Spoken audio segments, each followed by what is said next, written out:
3 taong probation, yan ang sentensya ng Korte sa Amerika laban sa asawa ni Senador Lito Lapid na si Marisa para sa kasong cash smuggling o di tamang pagdedeklara ng dalang pera. Narito po ang report.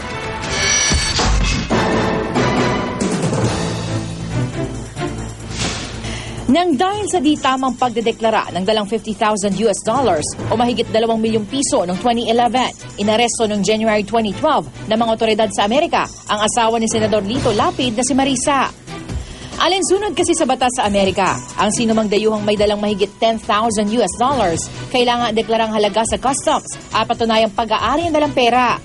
Naghain ng guilty plea sa korte si Mrs. Lapid para sa di pagdedeklara ng dalang salapi. Hindi naman napatunayang sa illegal na paraan niya nakuha ang pera.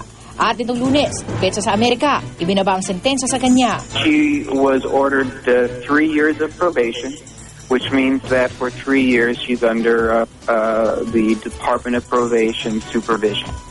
So, for example, she can go back to the Philippines with the permission of the probation department. Nananatili sa kanyang bahay sa Las Vegas si Mrs. Lapid. Bantay sarado man siya ng 3 taon, ikinatuwa raw niyang tapos na ang kaso.